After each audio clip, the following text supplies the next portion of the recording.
রাজশাহী নগরীতে একটি কোচিং সেন্টারে সেনাবাহিনীর অভিযান, অস্ত্র গুলিসহ আটক ৩।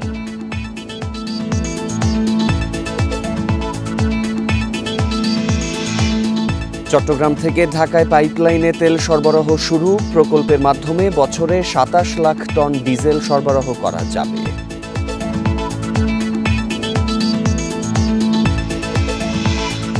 সিলেটের ধুপাগুলে মাটি ও বালু নিচ থেকে লুট হওয়া আরও ২.৫ লাখ ঘনফুট পাথর উদ্ধার, গ্রেপ্তার ৫।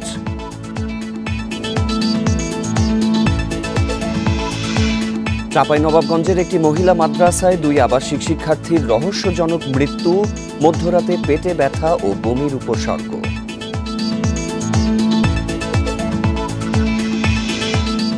পঞ্চগড়ের তেঁতুলিয়া সীমান্তে বাংলাদেশের মরদেহ উদ্ধার, নিখোঁজ ২, ৪ দিন আগে সীমান্তে গিয়েছিলেন গরু আনতে।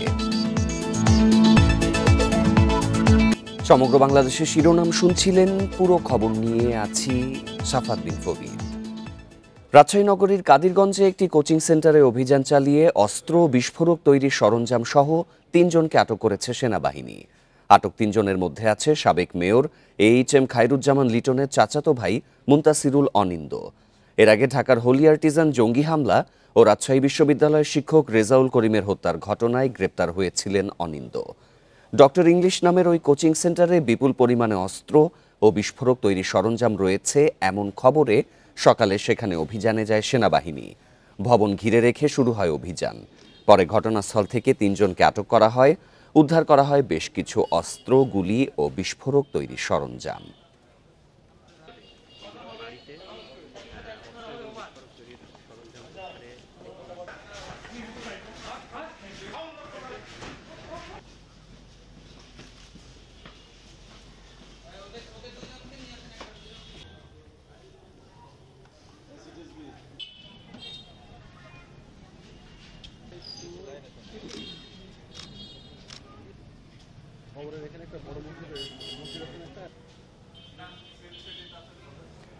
এদিকে অস্ত্র, গুলি উদ্ধারে রাজশাহী নগরীর একটি বাড়িতে অভিযান চালাচ্ছে সেনাবাহিনী। এ নিয়ে আরও জানাতে ঘটনাস্থল থেকে যোগ দিচ্ছেন সহকর্মী মুস্তাফিজুর রহমান।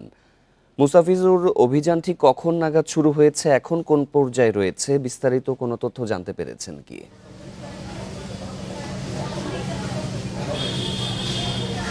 মূলত রাজশাহীর কাদিরগঞ্জে এবং এখানে যে ডক্টরস ইংলিশ নামে একটি যে কোচিং সেন্টার রয়েছে সেখানেই সেনাবাহিনী অভিযান চালিয়েছেন এবং সেনাবাহিনী যে প্রেস বিজ্ঞপ্তি দিয়েছে সেখানে যে বিষয়টি উল্লেখ করছেন যে তারা রাত 1:30 থেকে তাদের অভিযান শুরু করেছেন এবং এরপর থেকে এখান থেকে সকালে আমরা দেখেছি যে বেশ এবং এর সাথে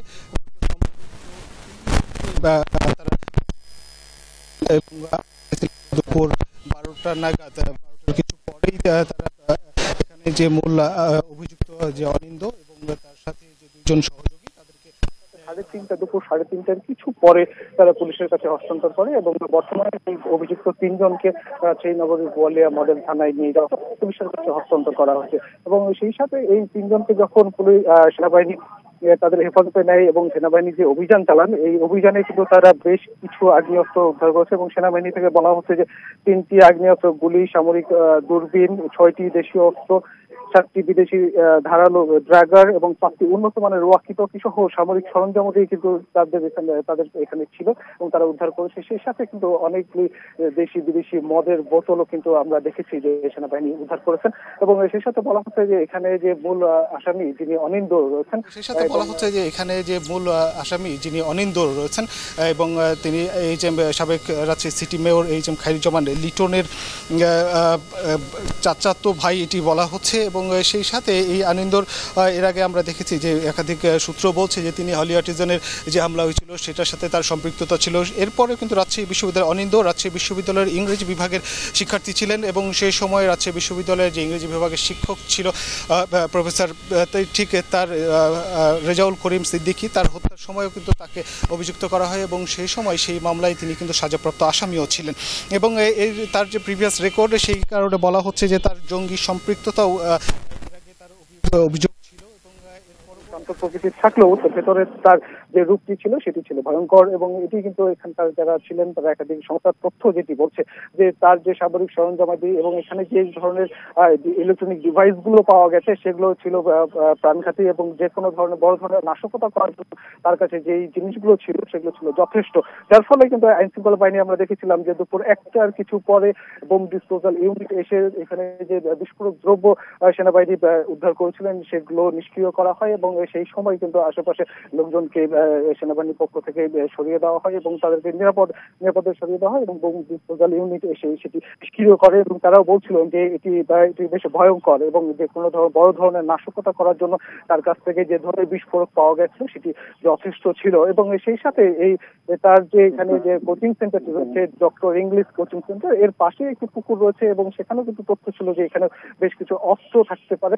সেই কারণেই এখানে ফায়ার সার্ভিসের যে ডুবুরি টিম ছিল সেখানে ডুবুরিকেও নামানো হয়েছিল, এবং এরপরে সর্বশেষ 3:30 নাগাদ সেনাবাহিনী তাদের অপারেশন সমাপ্ত করে এবং 3জন অভিযুক্তকে তারা রাজশাহী নগরীর বোয়ালিয়া মডেল থানায় হস্তান্তর করেছে। তো সেনাবাহিনীর অভিযানের রাজশাহী থেকেই ছিল সর্বশেষ। রাজশাহী থেকে অভিযানের বিষয়ে জানাচ্ছিলেন সহকর্মী মুস্তাফিজুর রহমান। মাগুরা শহরের সড়ক থেকে বোমা সদৃশ 3টি বস্তু উদ্ধার করা হয়েছে। শহরের সরকারি হোসেন শহীদ সোহরাওয়ার্দী কলেজের পাশের সড়কে লাল টেপ মোড়ানো 3টি বোমা সদৃশ বস্তু পড়ে থাকতে দেখে আতঙ্ক ছড়িয়ে পড়ে স্থানীয়দের মাঝে। পুলিশ জানায় নির্মাণাধীন ভবনের নিচতলায় এবং অপরটি একটি মার্কেটের সামনে পড়ে থাকতে দেখা যায় বোমা সদৃশ 3টি বস্তু। এরপর বোমা নিষ্ক্রিয়করণ দলকে খবর দেয়া হয়। এরপর সেগুলো নিরাপদ স্থানে সরিয়ে নিষ্ক্রিয় করা হবে। কারা বা কেন এই বস্তুগুলো রেখেছে তা এখনো নিশ্চিত হওয়া যায়নি।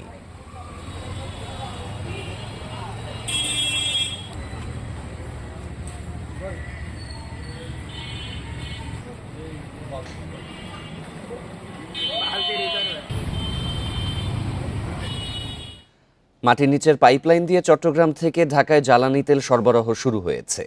সকালে চট্টগ্রামের পদ্মা অয়েলের ডিপো থেকে প্রকল্পের উদ্বোধন করেন জ্বালানি উপদেষ্টা। এতে সাশ্রয়ের পাশাপাশি তেল অপচয়, চুরি ও দূষণ কমবে বলে মনে করেন সংশ্লিষ্টরা। পেট্রোলিয়াম কর্পোরেশন জানিয়েছে এই পাইপলাইন দিয়ে বছরে 27 লাখ টন ডিজেল সরবরাহ করা যাবে। চট্টগ্রামের পদ্মা, মেঘনা ও যমুনা অয়েলের ডিপো থেকে সমুদ্রপথে নারায়ণগঞ্জ, ফতুল্লায় যেত জ্বালানি তেল। সেখান থেকে গাড়িতে পৌঁছানো হতো নানা গন্তব্যে। তবে এখন আর ঝামেলা পোহাতে হবে না। চট্টগ্রামের পতেঙ্গা থেকে পাইপ দিয়ে সরাসরি জ্বালানি চলে যাবে ঢাকায়। প্রায় 2 মাস পরীক্ষামূলকভাবে প্রায় 5 কোটি লিটার তেল সরবরাহ শেষে শনিবার পতেঙ্গার ডেসপাস টার্মিনালে এই কার্যক্রমের উদ্বোধন করেন জ্বালানি উপদেষ্টা। বলেন, নতুন ব্যবস্থায় পরিবহন ব্যয় সাশ্রয় হবে 300 কোটি টাকা। জ্বালানি অপচয় রোধ হবে প্রায় 2%। সম্পদের সীমাবদ্ধতার সঙ্গে আরেকটা বিষয় সেটা হচ্ছে জড়িত যে আমাদের তো এমনিতেই সম্পদ কম, কিন্তু আমাদের এই সম্পদেরও আমরা সুষ্ঠু ব্যবহার করতে পারতেছি না।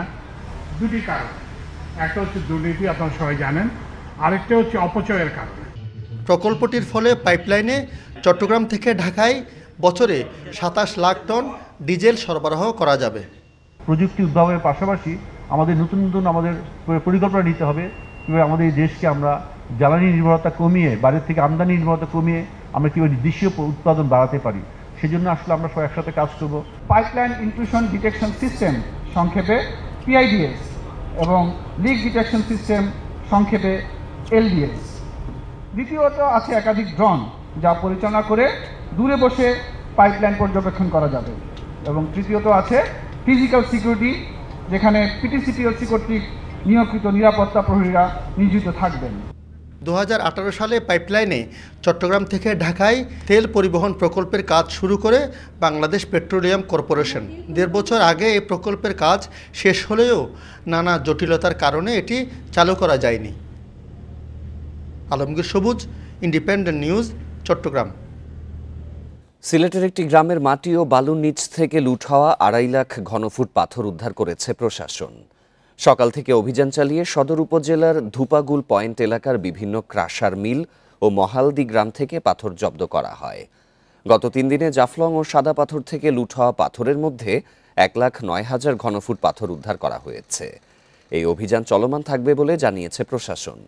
এদিকে সিলেটে সাদা পাথর লুটের ঘটনায় 5 জনকে গ্রেপ্তার করেছে পুলিশ। রাতভর অভিযান চালিয়ে কোম্পানিগঞ্জের বিভিন্ন স্থান থেকে 5 জনকে গ্রেপ্তার করা হয়েছে। এর আগে অজ্ঞাত প্রায় 1,500 জনকে আসামি করে থানায় দায়ের করা হয় মামলা। কোম্পানিগঞ্জ থানার ভারপ্রাপ্ত কর্মকর্তা উজায়ের আল মাহমুদ আদনান জানান, খনিজ সম্পদ উন্নয়ন ব্যুরোর মহাপরিচালক মোহাম্মদ আনোয়ারুল হাবিব বাদী হয়ে থানায় মামলা দায়ের করেন।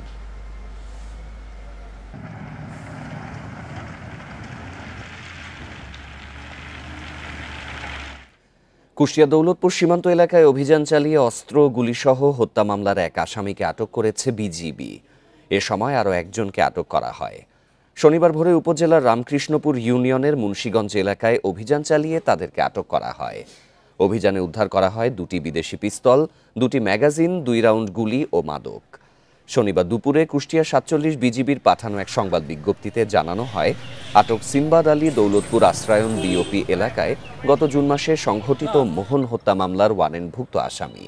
তিনি দীর্ঘদিন ধরে সীমান্ত এলাকায় মাদক ও চোরা কারবারি হিসেবে পরিচিত।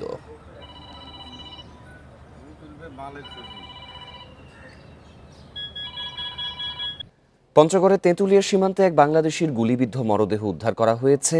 সকালে সুকানি সীমান্তে করতোয়া নদীর পাড় থেকে মরদেহটি উদ্ধার করা হয়। নিহত মোহাম্মদ মানিক দেবনগরের ইউনিয়নের ডাঙ্গাপাড়ার বাসিন্দা। স্থানীয়রা জানায়, মঙ্গলবার সীমান্তে গরু আনতে যান মানিকসহ 3 জন। এরপর থেকে নিখোঁজ ছিলেন তারা। সকালে করতোয়া নদীতে একজনের মরদেহ ভেসে আসতে দেখেন স্থানীয় পাথর শ্রমিকরা। পরে তারা বিজিবি ও পুলিশে খবর দেয়। মরদেহ উদ্ধার করে ময়নাতদন্তের জন্য জেলা আধুনিক সদর হাসপাতালে পাঠানো হয়েছে। খবর পাওয়ার পরে আমরা এখানে এসেছি, আমার টিম আসছে, তাই পানিতে ভাসতেছি। তা দেখা গেল তার পিছনে সে গুলি খেয়েছে। এটা একদম ক্লিয়ার যে সে গান শুটিং হয়েছে, ক্লিয়ার বোঝা যাচ্ছে। আমরা ইনকোয়ারি তৈরি করতেছি এবং পোস্টমর্টম করার পরে বিধি মোতাবেক আমরা আইনগত ব্যবস্থা নেব। ধর্মীয় ভাব গাম্ভীর্য ও বর্ণাঢ্য শোভাযাত্রার মধ্য দিয়ে সারা দেশে উদযাপিত হচ্ছে জন্মাষ্টমী। সকালে চট্টগ্রাম নগরীর আন্দরকিল্লা থেকে বের হয় শোভাযাত্রা। এ সময় ধর্ম বর্ণ নির্বিশেষে সাম্প্রদায়িক সম্প্রীতির বাংলাদেশ গড়ে তোলার প্রত্যয় ব্যক্ত করেন সনাতন ধর্মাবলম্বীরা। বরিশাল নগরীর লাইন রোডে জাতীয় সঙ্গীত পরিবেশন ও আলোচনা সভার মধ্য দিয়ে শুরু হয় জন্মাষ্টমীর আনুষ্ঠানিকতা। সিলেটে ঢাকঢোল, ব্যানার ও ফেস্টুন নিয়ে শোভাযাত্রায় অংশ নেন বিপুল সংখ্যক ভক্ত পুণ্যার্থীরা। দিনব্যাপী বিভিন্ন ধর্মীয় অনুষ্ঠান, ভক্তিমূলক সঙ্গীত পরিবেশনা ও প্রসাদ বিতরণের মধ্য দিয়ে ফরিদপুর, বাগেরহাট, পিরোজপুর, ঝালকাঠি, কুয়াকাটা, ময়মনসিংহ, গোপালগঞ্জ, হবিগঞ্জ, বেনাপোল, খাগড়াছড়ি সহ সারা দেশে উদযাপিত হয় ভগবান শ্রীকৃষ্ণের জন্মতিথি। ফেব্রুয়ারিতে নির্বাচন নিয়ে নতুন করে ষড়যন্ত্র শুরু হয়েছে বলে মন্তব্য করেছেন বিএনপির কেন্দ্রীয় নির্বাহী কমিটির সদস্য অ্যাডভোকেট রুহুল কুদ্দুস তালুকদার দুলু। সকালে নাটোরের নলডাঙ্গায় 4 দিনব্যাপী কীর্তন অনুষ্ঠানে তিনি একথা বলেন। রুহুল কুদ্দুস তালুকদার দুলু বলেন, কিছু দল চায় না এদেশে নির্বাচন হোক। নির্বাচন বানচাল করতে তারা নতুন করে ষড়যন্ত্র শুরু করেছে। তাদের এই চক্রান্তের বিরুদ্ধে সবাইকে ঐক্যবদ্ধ থাকতে হবে। নির্বাচন ফেব্রুয়ারিতে হবে জানিয়ে তিনি আরও বলেন, দেশের জনগণ যাকে পছন্দ করে তাকে ভোট দিয়ে নির্বাচিত করবে।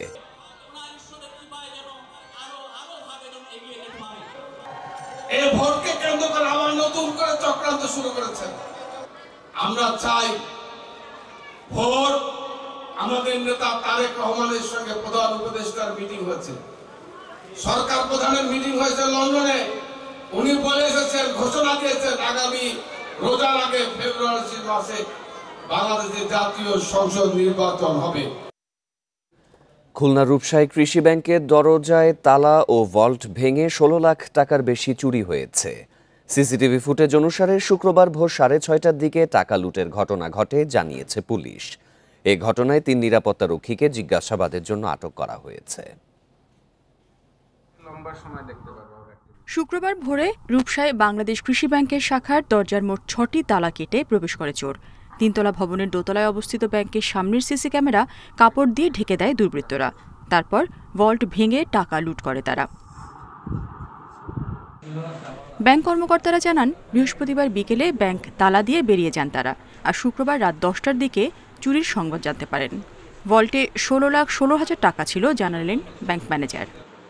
16,16,000 সামথিং আর কি, 16,16,000, সেখান থেকে 1420 টাকা আছে, আর নাই।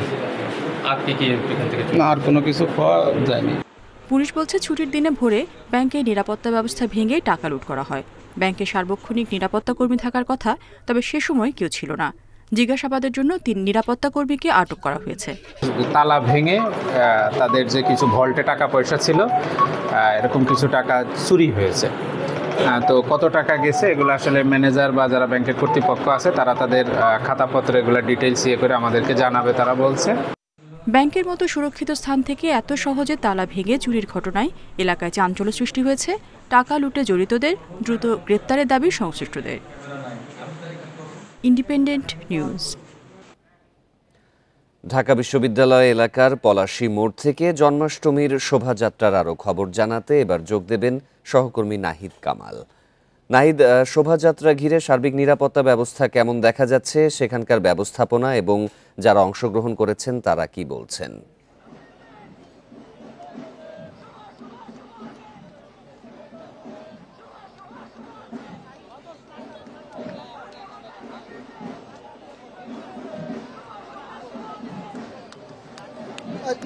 যে শ্রীকৃষ্ণের জন্মদিন উপলক্ষে আজকে যে জন্মাষ্টমীর যে আয়োজন, সেই আয়োজন ঘিরে আসলে বিশাল মিছিলের কিন্তু আয়োজন করা হয়েছে। এই মুহূর্তে পলাশীর মোড় থেকে সেই মিছিলটা এগিয়ে যাচ্ছে। আমরা যদি আপনাদেরকে একটু দেখানোর চেষ্টা করি, এখানে হাজার হাজার হিন্দু ধর্মাবলম্বীদের যারা আছেন তারা এসেছেন এবং ডাক ঢোল এবং নৃত্যের তালে তালে এখানকার যারা আছেন তারা কিন্তু এগিয়ে যাচ্ছেন এবং তাদের এই আয়োজন ঘিরে নানান ব্যবস্থাপনাও কিন্তু এখানে রাখা হয়েছে। কিছুক্ষণ আগেই মূলত 3 বাহিনীর প্রধান, সেনাপ্রধান এবং নৌবাহিনী এবং বিমান বাহিনীর প্রধানরা তারা এখানে উপস্থিত ছিলেন এবং তাদের উপস্থিতিতেই আজকের এই আয়োজনের উদ্বোধন ঘোষণা করা হয় এবং উদ্বোধনের পরপরই যেটি তারপরেই কিন্তু তাদের যে র্যালি, সেই র্যালিটি কিন্তু শুরু হয়েছে এবং আগে থেকেই র্যালি কেন্দ্রিক যে প্রস্তুতি এবং ঢাকা শহরের যেসব এলাকা প্রদক্ষিণ করবে র্যালিটি, সেসব এলাকায় যান চলাচল এবং সামগ্রিক নিরাপত্তা পরিস্থিতির জন্য আইনশৃঙ্খলা বাহিনীর পক্ষ থেকে ব্যাপক নিরাপত্তা ব্যবস্থা কিন্তু নেওয়া হয়েছে। এবং সনাতন ধর্মাবলম্বীরা যারা আজকে এখানে আছেন এবং তারা বলছেন শ্রীকৃষ্ণের আবর্তন এবং শ্রীকৃষ্ণের জন্ম ঘিরে মূলত হচ্ছে শান্তির বার্তায় নিয়ে আসা এবং আজকের এই উৎসব, এই র্যালি ঘিরে এবং উৎসব থেকে কিন্তু একটি বার্তাই বারবার দেওয়া হচ্ছে, যাতে করে দেশের শান্তি প্রতিষ্ঠা হয় এবং সৌহার্দ্য সাথে ভ্রাতৃত্বের বন্ধন সেটি যেন স্থাপন করা যায়, সেই প্রচেষ্টা কিন্তু আছে। এবং যেটি দেখা যাচ্ছে সেই প্রচেষ্টা আছে, সেই প্রচেষ্টার সাথে সাথে মূলত এখানে আগতরা যারা আছেন তারা দেশে আসলে শান্তি শৃঙ্খলা এবং যেন ঐক্যের, সব ধর্মের মানুষের মধ্যে ঐক্য স্থাপন করা যায়, সেই লক্ষ্যে সকলকে ঐক্যবদ্ধ থাকারও কিন্তু আহ্বান জানাচ্ছেন। এই মুহূর্তে আমরা দেখছি ডাক ঢোল এবং বিভিন্ন রঙে ভঙ্গে নাচে গেয়ে অনেকেই আজকের এই উৎসব উদযাপন করছেন এবং অন্য যে কোনো বারের তুলনায় এবারের আয়োজন অনেকটাই বর্ণিল এবং শোভাযাত্রার মধ্যে দিয়ে এবারের আয়োজন উদযাপিত হচ্ছে বলে কিন্তু আমাদেরকে আয়োজকরা যেমন জানিয়েছে এবং আইনশৃঙ্খলা বাহিনীর পক্ষ থেকেও জানানো হয়েছে। এখনকার এখানকার যে পরিস্থিতি, এখানে যারা আছেন তাদের যেসব এলাকা এই মিছিলটি প্রদক্ষিণ করবে সেসব এলাকায় এরই মধ্যে ব্যাপক পরিমাণে নিরাপত্তা কিন্তু জোরদার করা হয়েছে। নিরাপত্তার সাথে সাথে আমরা দেখছি যে হচ্ছে কিছুক্ষণ পরপর আইনশৃঙ্খলা বাহিনীরও কিন্তু বিভিন্ন এলাকায় টহল দিতে দেখা গেছে এবং মূলত পরিবারের ছোট সদস্যরা যারা আছেন তাদেরকেও কিন্তু পরিবারের অনেকেই নিয়ে এসেছেন এবং একই কালারফুল ড্রেস এবং কালারফুল আয়োজনের মধ্য দিয়ে আজকের যে র্যালি, সেই র্যালি উদযাপন করতে কিন্তু দেখা যাচ্ছে। সেই সাথে আরেকটা তথ্য দিয়ে রাখি, সেনাপ্রধান তার বক্তব্যে কিন্তু এরই মধ্যেই জানিয়েছেন যে মূলত দেশের সব ধর্মের ধর্মীয় উৎসব উদযাপনে সশস্ত্র বাহিনী দেশবাসীর পাশে থাকবে, এমনটা কিন্তু জানানো হয়েছে। মূলত এটি শুধু ধর্মীয় উৎসব নয়, সমাজের শান্তি, সৌহার্দ্য এবং সম্প্রীতি স্থাপনের মাধ্যমে এই মিলন মেলা দেশের কল্যাণ এবং সামাজিক বন্ধনকে সমৃদ্ধ করবে বলে কিন্তু আয়োজকরা জানিয়েছেন এবং জনগণের নিরাপত্তা নিশ্চিতে মূলত আজকের যে আয়োজন বিভিন্ন বাহিনীর সদস্যরা এরই মধ্যেই অবস্থান নিয়েছেন। সেই সাথে আরেকটা বিষয় জানিয়ে রাখি আপনাকে, আজকের এই আয়োজন ঘিরে মূলত মহানগর পূজা উদযাপন কমিটি এবং হিন্দু ধর্মাবলম্বীরা যারা আছেন তারা এটি জানিয়েছেন অন্য যে কোনো বারের তুলনায় এবারের আয়োজনে মূলত 3 বাহিনীর প্রধানকে যেহেতু এখানে আনতে পেরেছেন, এটি তাদের বড় অর্জন হিসাবে তারা করেছেন। মূলত হচ্ছে শ্রীকৃষ্ণের যে জন্ম ঘিরে আসলে আয়োজকরা বলছিলেন যে সময় আসলে সমাজে অন্যায় অবিচার লুণ্ঠন বিভিন্ন অপরাধ বেড়ে গিয়েছিল, সেই সব অপরাধকে দমন করতে শ্রীকৃষ্ণের জন্ম হয়েছিল এবং এরপরে শ্রীকৃষ্ণের বার্তার মধ্য দিয়ে সমাজের শান্তি প্রতিষ্ঠা এবং সমাজে নতুন আলোর বার্তা ফুটে এসেছিল, এমনটা তারা কিন্তু এখানে বলছেন।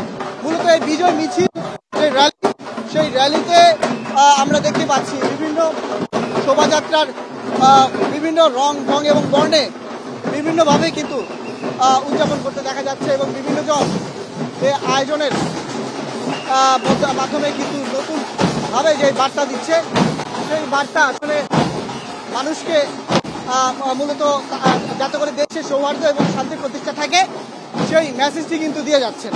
তো সবকিছু মিলিয়ে এখানকার যে পরিস্থিতি, রাজধানীর বেশ কিছু সড়ক জুড়েই এই আয়োজন চলছে এবং মূলত প্রায় বিকেল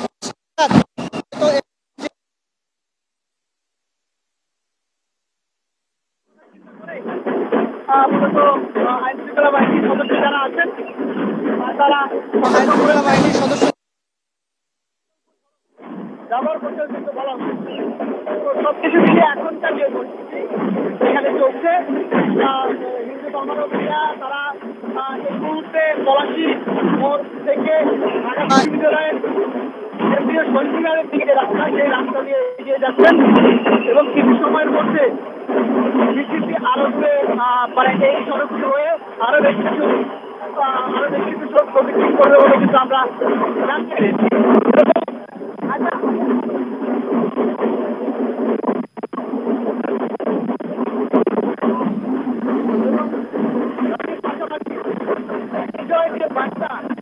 র্যালির পাশাপাশি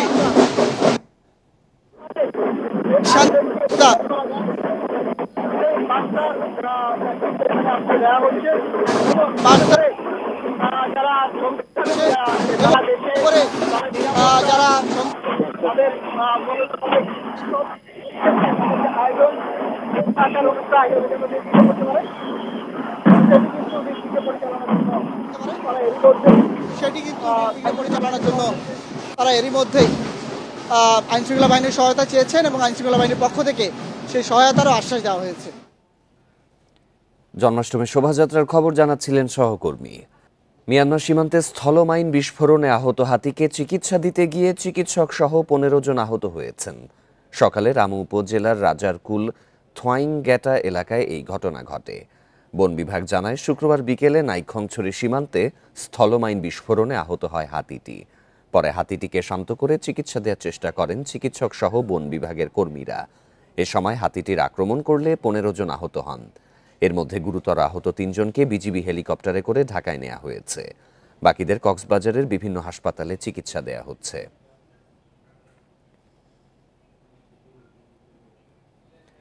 শরীয়তপুরে অ্যাম্বুলেন্স চালকদের দ্বন্দ্বে নবজাতক মৃত্যুর ঘটনায় একজনকে গ্রেপ্তার করা হয়েছে। ভোরে যৌথ বাহিনীর অভিযানে অভিযুক্ত অ্যাম্বুলেন্স চালক রহিম দেওয়ানকে গ্রেপ্তার করা হয়। এর আগে শুক্রবার রাতে নবজাতকের বাবা নূর হোসেন সর্দার বাদী হয়ে 4 জনের নামসহ অজ্ঞাত আরও 5 থেকে 6 জনকে আসামি করে পালং থানায় মামলা করেন। গ্রেপ্তার সবুজকে 10 দিনের রিমান্ড চেয়ে আদালতে পাঠিয়েছে পুলিশ। এর আগে বৃহস্পতিবার রাতে অসুস্থ নবজাতককে নিয়ে ঢাকায় যাওয়ার পথে অ্যাম্বুলেন্স আটকায় স্থানীয় চালকরা। বাইরের অ্যাম্বুলেন্সে কেন রোগী নেওয়া হচ্ছে এমন অভিযোগ তুলে স্থানীয় অ্যাম্বুলেন্স চালক রহিম দেওয়ান সবুজ ও তার সহযোগীরা। দীর্ঘদিন তর্কাতর্কির মধ্যে অ্যাম্বুলেন্সেই মারা যায় শিশুটি।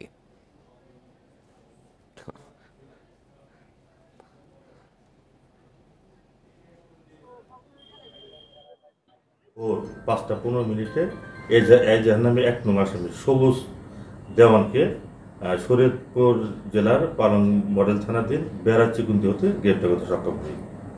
আমরা শুনতে পেরেছি এটা একটা সিন্ডিকেট আছে, সিন্ডিকেটের বিষয়ে আমরা অনুসন্ধান করতেছি।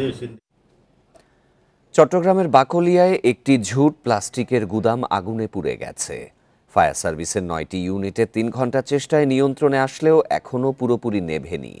ঘটনাস্থলে কাজ করছে ফায়ার সার্ভিস।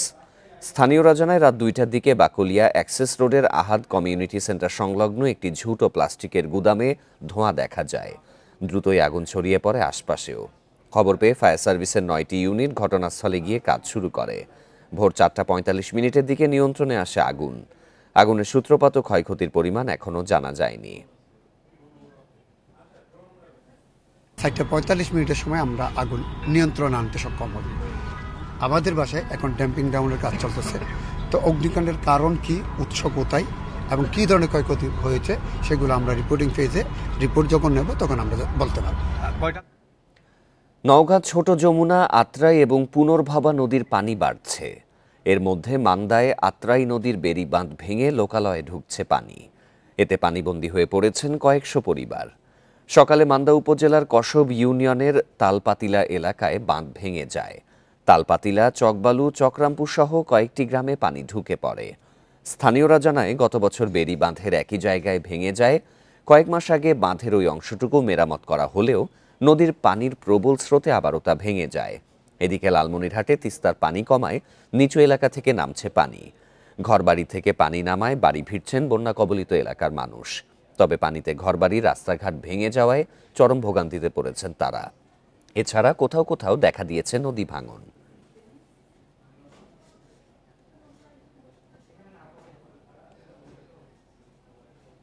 দশটা বাড়ি আমাদের এখানে চলে গেছে।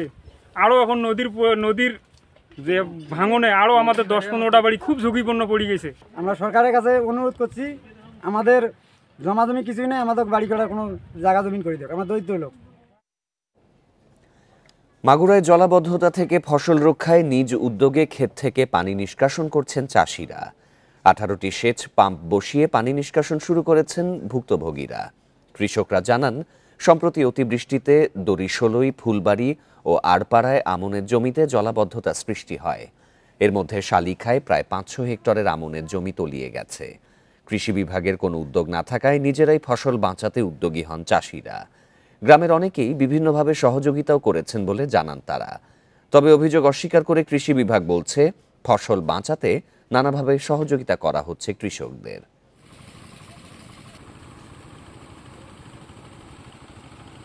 ধান বাঁচলে সবাই বাঁচবো, এই উদ্যোগ নেওয়া হয়েছে গ্রামবাসীর প্রচেষ্টায়। এই প্রযুক্তি আমরা না করলে হয়তো আমাদের এই 500 হেক্টর জমি বাঁচত না।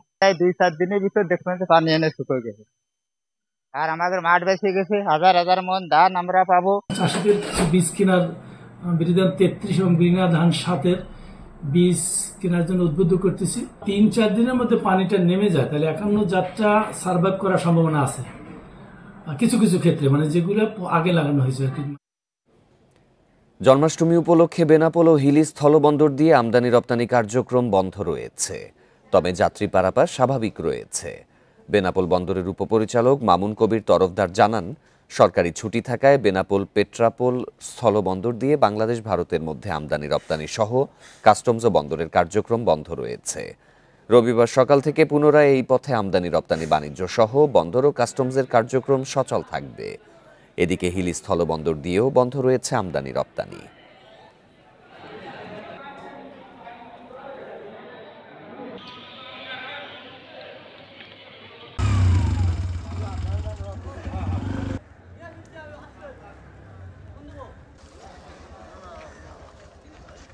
এই ছিল সমগ্র বাংলাদেশে সব খবরের বিস্তারিত জানতে চোখ রাখুন ফেসবুক, ইউটিউব এবং এক্সে। ধন্যবাদ সবাইকে।